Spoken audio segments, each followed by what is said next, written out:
घरचा वैद्य आणि घरचा तंत्र या चॅनलमध्ये मित्रांनो सर्वांचं स्वागत आहे। बघा, पावसाळा लागला, आता जून चालू आहे आणि दहीमनचे कलम बरेच लोक मागत होते आणि दहीमनचे कलम आता आले तर, पण झाड जरा मोठं आहे, छोटे झाड आलेले नाहीत, मोठे झाड कोणाला लागले तर भेटणार आहेत।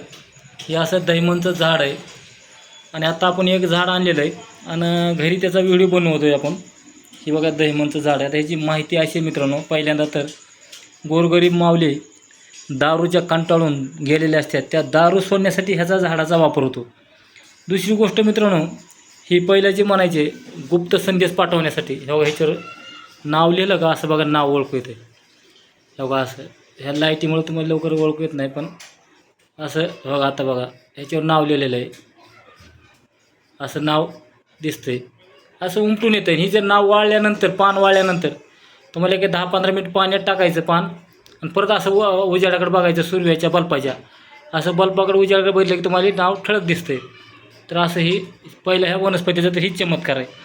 दुसरी गोष्ट मित्रांनो, ही वनस्पती दारू सोडण्यासाठी ह्याच्या सालीच्या जर चूर्ण करून जर तुम्ही घेतलं तर शरीरामध्ये दारूची लवत असेल, दारू, बिडी, काडी, गांजा, चरस, ही सर्व सुटायला मदत होते।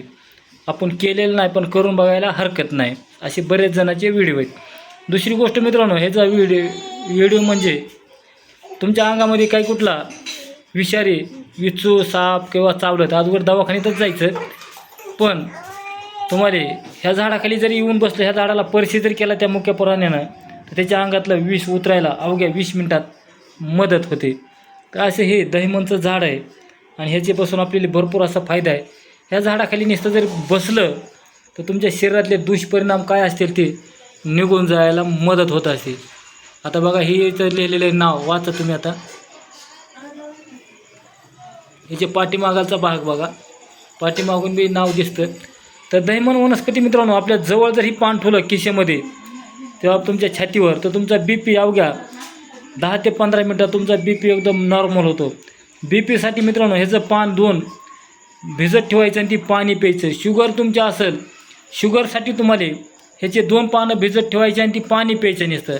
एखादी मित्रांनो जखम झाली असेल आणि जखम राहत नाही, त्याची साल, ह्याची आणि पानं ही एकत्र चूर्ण करून गाईच्या तुपामध्ये एकत्र करून जर लावली तर अवघ्या काही दिवसातच जखम राहते, 1 ते 2 दिवसात।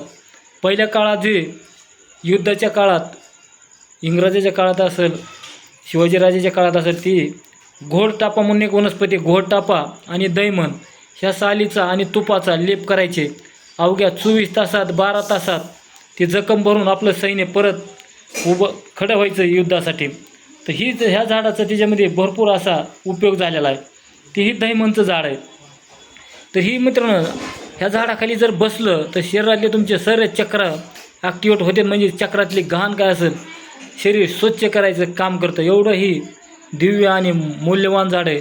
तर मित्रांनो, ही प्रत्येकाने एक एक झाड लावावं घरापाशी, ही असे म्हणून आता झाड आपल्याला भेटायला लागलेत, प्रत्येकाला झाडं भेटतील।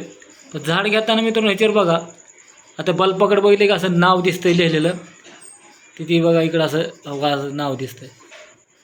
तर ही दहीमन वृक्ष आहे, हे बघा चांगलं फुटलेलं झाड आहे आणि एक झाड भेटले आपल्याला। तर झाडं आलेत, ज्यांना कोणाला दहीमनचं झाड लागत असेल त्याने कॉल करायचं आणि झाड येऊन घेऊन जायचे। तुम्ही वाचाल पार्सलनं झाड येणार नाही, हडपसरच्या बाजूला 12 किलोमीटर अंतरावर तुम्हाला झाड घेऊन जायचं आहे। दहीमन वृक्ष, दहीमन झाडं आलेले आहेत। आता पावसाळा लागलेला आहे, जून 1 महिना 2 महिने झाडं तुम्हाला भेटतील।